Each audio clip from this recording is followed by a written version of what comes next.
Hello, everyone, and welcome to another Engramax. Today, we are talking about your favorite subject, modal verbs. Today, we'll be talking about present and future references of modal verbs. In the next episode, we will talk about past references for modal verbs.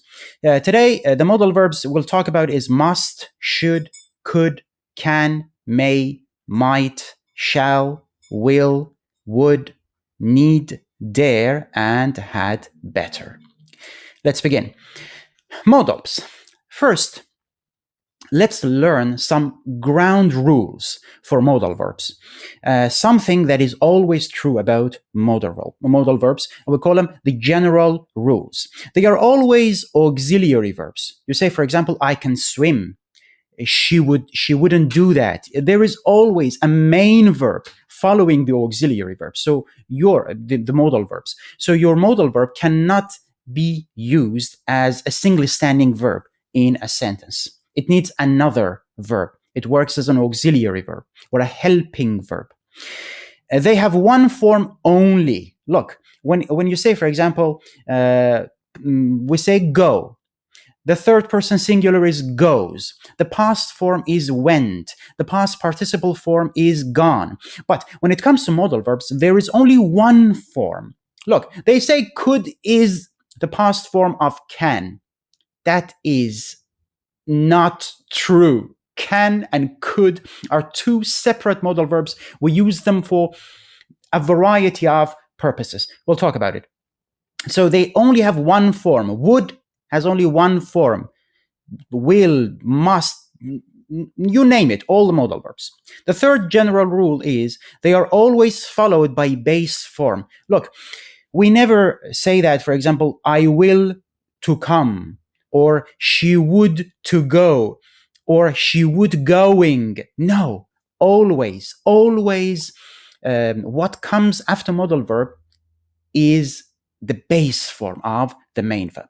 And the last one, we use them to express functions. This is actually the difference between modal verbs and a normal auxiliary verb like do, does, did, have, has, had, am, is, are, was, were. The difference between them and modal verbs is that we use modal verbs to create functions, to express functions in English.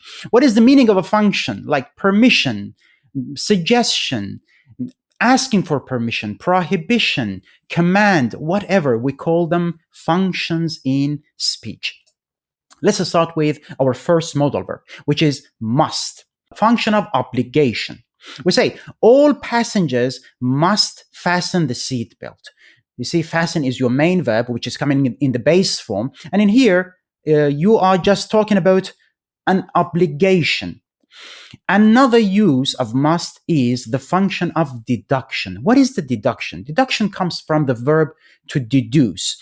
When you have some signs, but you are not sure about the conclusion you are going to make based on these signs, you deduce. It means a deduction. It means a deduction is an educated guess. Let me give you an example. And only in positive form, like we don't use mustn't for deduction. We never do that. They must be home. The lights are on. It means you're looking at somebody's window and you see that the lights are on. You conclude, you deduce they must be home. And when you say they must be home, that is like kind of a certain conclusion. And the next function we use must for is to give a strong advice. You must watch that film, man. It's amazing. So the tone is also important in here. You cannot say you must watch that film. It's not obligation. It's a strong advice. Now, what is the difference between must and have to? This could be a challenge for a lot of English learners. They confuse between the meaning of must and the meaning of have to. Look, we use must. Obligation comes from the speaker. Look, have to and must, we use both of them to express obligation. But there is a teeny tiny difference between them, especially when we are talking about advanced grammar. When you use must, the obligation comes from the speaker, or if it is a written text, it comes from the writer. I must exercise every day. So you need to look who is saying this. It's my own decision when you say I must do it. When you say, for example, when we say you are in an airplane, the plane is about to fly, it says on the loudspeaker, all passengers must fasten their seatbelts. The authority and the obligation is coming from the speaker. Okay, they say it is my decision that you need to fasten your seatbelt. And have to, obligation comes from the outside. It means I have to finish this by tonight. When you say I have to, it means someone else is asking me to do this. But remember, it's no big deal. So when you use have to instead of must and must instead of have to, it is not the end of the world, okay? But when you are dealing with, especially when you're dealing with an academic text, or for example, when you're writing a novel, when you're writing a formal essay, well, it is, of course, it is important. The distinction is, then it makes sense. Now, we discussed the difference between must and have to. Now, what is it? And we said must and have to make little difference. And I explained that little difference to you. Now, what is the difference between mustn't and don't have to? They are completely different. There is no similarity whatsoever. We use mustn't for the function of prohibition, or when we want to make something forbidden. You mustn't smoke in here. It means it's forbidden. You mustn't. But we use don't have to express a lack of obligation. It means, like, for example, something is optional. It's up to you. When you say you don't have to pay, it means it's up to you. You could pay or not. You don't have to. Anyway, the next modal verb we are discussing is should, a very common one. The first function is expectation. The dinner should be ready soon. It means we expect the dinner will be ready soon. So should in here, it is expressing the speaker's expectation from a situation. The next function is to give advice. You shouldn't be so cruel to him. In here, it could be used in positive form or negative form. And this might be the most common use of should in English. Like, you should do that, you shouldn't do that, they should do this, they shouldn't do this, and so on.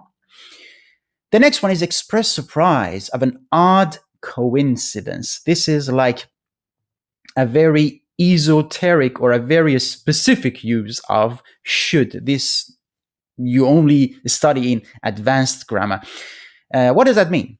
We say it's strange that we both should be staying here. It means you're expressing your surprise. And this is not just the regular surprise. This is a very odd, strange coincidence. Like, for example, you see your friend in a completely different country, in a remote area. You don't expect them to see them there. You say, it's really odd that we should meet here, like in nowhere. Anyway, now, could. The next modal verb, but remember, could, when we use it in the past, it has one meaning. When we use it in the present, it has a different meaning. You need to know that. Today, we are discussing could in the present. Could is not only for past. Could also be used in the present, just like this sentence. Could also be used in the present. I used could with a present reference. The first function is possibility. They could be staying at the same hotel. You're saying that it is possible. It is possible that they are staying at the same hotel. Suggestion. We could get some help for cleaning. Like, for example, you're discussing, are we going to clean the house ourselves, or are we going to get help? And someone suggests we could hire somebody. That is a form of giving suggestion. The next one is deduction. We discussed deduction when we talked about must. Look, we use the positive form of must for deduction. But when you use must, it means you are certain of something. Yes, that is your conclusion. That is not the objective truth. That is still a guess, but that's a really firm guess. But you could use could in deduction in negative form. When you say that couldn't be Sarah, look, when it is positive, it means possibility. When it is negative, it means impossibility. So that is still a firm deduction, a negative deduction. So we say, that couldn't be Sarah. She's dead. Like a very firm deduction. And now, the next modal verb is can. And the first function we discuss is capability. We say human race can sometimes be really stupid. It means human race has the capability of being really stupid. Ability, the most common use for can. She can swim like a shark. It means she has the ability to swim like a shark. Again, deduction. Look, this is almost the same as couldn't. Can't and couldn't in deduction almost mean the same. It means impossibility. You can't be serious. It means it's impossible. You're not serious. I know you're not serious. Like you're obviously joking. This is the meaning of this in negative form. The next modal verbs are may and might. We discuss them together because they are very similar to each other. Yes, they have their own differences. But in this context today, they are almost the same. Okay? Uncertainty. We say we may or we might not be the most intelligent species. No shit. Look, we say we may or we might not. If you are saying something may be true, you could use could. Like we say, this could be it, this may be it, this might be it. But when you make it negative, could completely goes a separate way. It's, because couldn't means it is impossible, but may not and might not mean maybe yes, maybe no.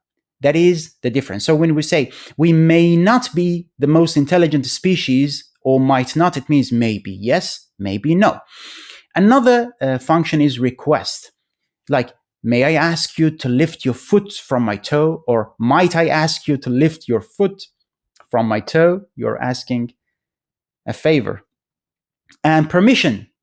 You may or you might park your car there. So you are giving somebody permission to do something. Shall. Shall is a very interesting one. And again, it has a lot of functions, especially in formal English. So we are not going to cover everything about shall, only part of it. Look, only for I and we. It means only if your subject is I and we. In this sense in here, we cannot use other subjects, only I and we. It means will, but it is very formal. Remember, this is very formal. If you use this in like spoken English, that sounds really funny. So, we shall prevail, like you could hear it in a classical movie, or for example, an old novel, or something like that.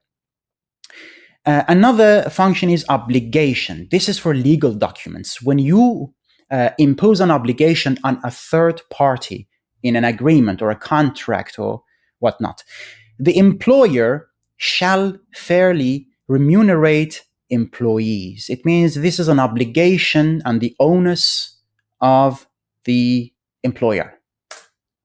Need. Yes, need could be a modal verb. So, need could be a normal verb. As a normal verb, we say she doesn't need to follow the tradition. So, it's obvious to distinguish need as a normal verb and need as a modal verb. Because need as a normal verb is followed by an infinitive. And you could change the form of it. I need, you need, she needs, I needed. This is just like a normal verb. But as a modal verb, that's a different story. You cannot change it. I told you, like the general rules about modal verbs. There is only one form of them. So why need the world be like this? This is more common in more formal language. As you can see, we use need as a modal verb. Need, be. And dare as a normal verb. Dare could be a modal verb. It could be a normal verb. And the meanings are different here. Look. To be brave enough to do something. This is one of the meanings of dare as a normal verb. Example, we say, I didn't dare to ask him. It means I didn't have the courage to ask him. And as you can see, it is followed by an infinitive. Or challenge someone, again, it is followed by infinitive. We say, I dare you to put a step forward. This is like a dare or a challenge or a threat or a warning. I dare you, so you dare somebody to do something. But dare as a modal verb, that's a different story. Mainly in questions and negatives. Okay, so it is rarely used in positive form. He dare not refuse my offer. You see, modal verb. So you add just not to make it negative, and you follow it with the base form of the main verb. He dare not refuse my offer. It means he doesn't have the courage. He doesn't have the bravery. It's very similar to the first meaning on our previous slide, the meaning of dare as a normal verb, but this is a different use of it. How dare he ask, base form, ask her to stay. How dare he ask her to stay? All right. This is our lesson on present modals. In our next lesson, we'll talk about the past references of modal verbs. If you liked the video, you know what to do. You can ask me any questions that you have in the comments or through messages. See you next time.